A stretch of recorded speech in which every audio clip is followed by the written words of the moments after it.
Hamburgers, hot dogs, and your wallet? Turns out they're all getting grilled this Memorial Day thanks to a new round of price spikes. Molly Line is at Shaw's Market in Cranston, Rhode Island. Molly? Hey, Stuart. Well, a lot of folks are out there grilling right now, or they had the family over for the big picnic over the weekend. And if they did, they may have noticed it costed a little bit more, or in some cases a lot more, to fill their carts this year over last year, especially when it comes to the barbecue basics, that cheese, the meat that everybody wants to have at their barbecues this year. A lot of factors involved. There have been flooding to consider, droughts to consider, as well as some diseases that have affected the animal population. But let's get to the meat of this, which is what consumers really want to buy for their barbecues. Things like ground beef. Ground beef is up some 9.9% this year. The average cost for a pound, $3.80. Getting a little fancier. You want to grill up some steaks? Steaks are up 12.1% for some steak. You will have to pay about $5.50 a pound for those choice boneless cuts. And then, of course, when it comes to things like cheese, a lot of people want to have that American cheese at their barbecue. $4.50 a pound for the American processed cheese. Cheese up 4.4%. In reality, meat is up all across the board. When you talk about your chicken and the hot dogs that you want to have at your barbecue, pork as well, all of that up across the board, and especially shrimp. Man, shrimp went up a whopping 57%. So if you want to throw a little shrimp on the Barbie, this is the year where it may really be a luxury item. We're here at Shaw's Market in Cranston, Rhode Island. We had a chance to talk to shoppers and to the owner here, Robert Shore, to talk about the challenges of shopping and selling to shoppers in this economy. Take a listen.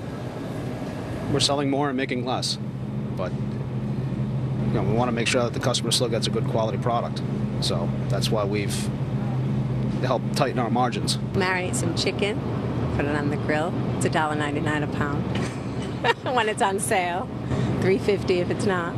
Then you try to do the best you can to have family and friends and celebrate. And finally, if you are a big margarita fan, here's the big problem: limes. Limes are definitely up a lot this year, 157%. They blame that on some flooding in Mexico. So if you're a margarita person, it's going to cost you a bit more. Stuart, back to you. I'll remember that, Molly. Thank you very much indeed. So, just how bad could it get this summer?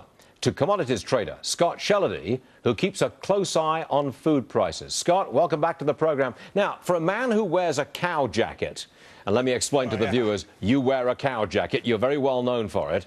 What's with the price of beef? Why is it up so much? Well, you know, it's actually pretty simple if you think about it the way a farmer thinks about it. At first, a few years back, we had a very bad drought. We're still suffering from that drought in the Midwest Plains, but that made there was nothing for the cows to eat, so they had to slaughter a lot of their herd at that time. And at the same time, because there was nothing to eat, the stuff that was there to eat was very expensive. So nothing to eat, then they had to go buy other stuff that was very expensive to eat, and then finally, at the end of the day, the margins just weren't there. So they got rid of a lot of their herds. Now, Stuart, this year, we've got herd counts to the lowest levels in 60 years. That's why in that last bit you had, those prices for the consumer at the grocery store are up so much. We've depleted the herds because we had to get rid of them. We couldn't afford to feed them anymore. Well, is there no way out for this? In other words, throughout the entire summer barbecuing season, our price is going to stay this high?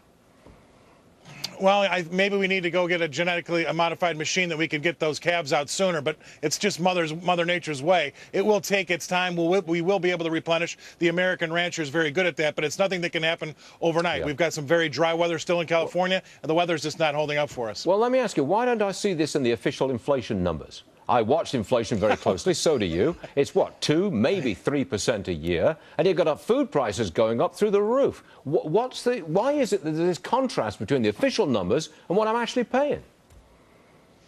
I don't know what the problem is there, Stuart. You're exactly right. The food and energy component of that should be a lot higher than it actually is. Because I don't know about anybody else that's watching, but the driving that we all had to do this weekend and or what we had on our picnic tables are really the only two things that matter to us all, and they're the ones that are up the most. And I've heard low numbers, 5, 6%. Well, guess what? I think it's more like 15, 18, maybe even 20%. So I think that the American consumer, on a weekly basis for their cars and on their daily basis for their food, are going to be paying a consumption tax all year long that's going to be around 15%. We hear you. Scott Shellady, thank you very much indeed. All righty.